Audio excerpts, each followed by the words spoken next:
नमस्कार दोस्तों, आज हम आपके लिए लाए हैं कुछ महत्वपूर्ण कानूनी और वित्तीय अपडेट्स। जी हाँ, जैसे कि आप जानते हैं, कानून और नियमों की दुनिया लगातार बदलती रहती है और ऐसे में यह जानना बेहद ज़रूरी हो जाता है कि आपके व्यवसाय और आपकी वित्तीय स्थिति पर इन बदलावों का क्या असर पड़ता है। तो चलिए शुरू करते हैं और समझते हैं इन नए फैसलों को सरल भाषा में, ताकि आप निश्चिंत होकर अपने वित्तीय भविष्य को सुरक्षित रख सकें। दोस्तों, पहला मामला है ITAT मुंबई का। यहाँ यूटिलिटी सप्लाई प्राइवेट लिमिटेड और DCIT के बीच चल रहे एक मामले में अहम फैसला सुनाया गया है। ITAT मुंबई ने अपने निर्णय में कहा है कि अगर कोई कंपनी स्टॉक इन ट्रेड के रूप में शेयर रखती है तो उन शेयरों पर आयकर अधिनियम 1970 की धारा 56(2) VIIA के तहत कोई अतिरिक्त कर नहीं लगेगा। यह फैसला उन सभी कंपनियों के लिए राहत की खबर है जो अपने व्यवसाय के लिए शेयरों को स्टॉक इन ट्रेड के रूप में रखती हैं। अब बात करते हैं RBI के एक नए नियम की।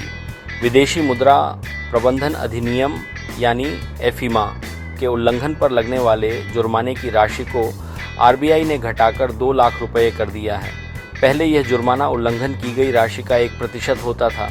ये कदम उन लोगों और व्यवसायों को राहत देगा जो अनजाने में FEMA का उल्लंघन कर बैठते हैं।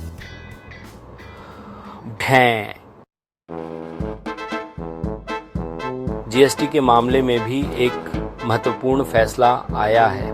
मद्रास हाई कोर्ट ने axiom Jain NXT India private limited और कमर्शियल स्टेट टैक्स ऑफिसर के बीच चल रहे एक मामले में GST नोटिस और आदेशों की सेवा के लिए सामान्य पोर्टल के उपयोग को वैध ठहराया है। ये फैसला सरकार के लिए एक बड़ी जीत है, क्योंकि अब GST विभाग द्वारा जारी किए गए सभी नोटिस और आदेशों को सामान्य पोर्टल के माध्यम से वैध माना जाएगा।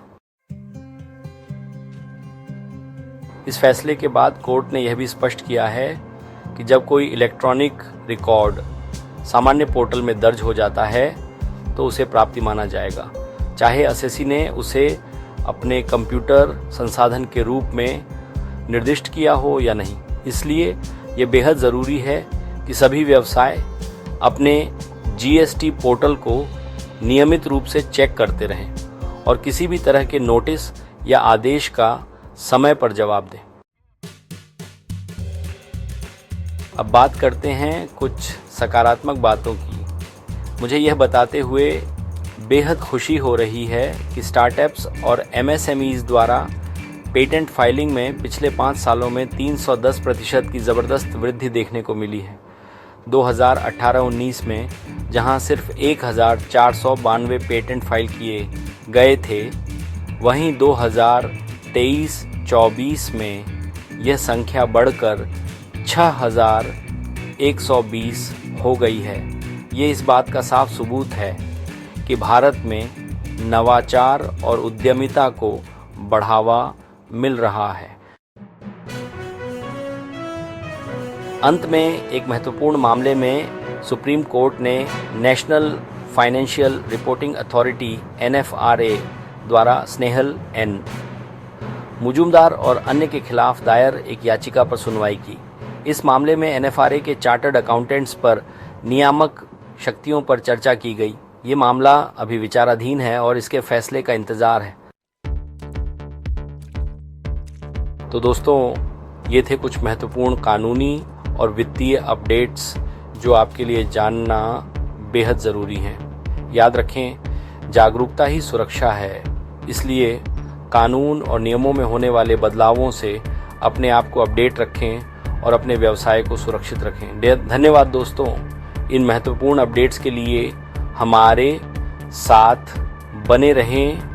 अगर आपको यह जानकारी उपयोगी लगी हो तो कृपया लाइक और सब्सक्राइब करें। मिलते हैं अगले वीडियो में, तब तक के लिए नमस्कार।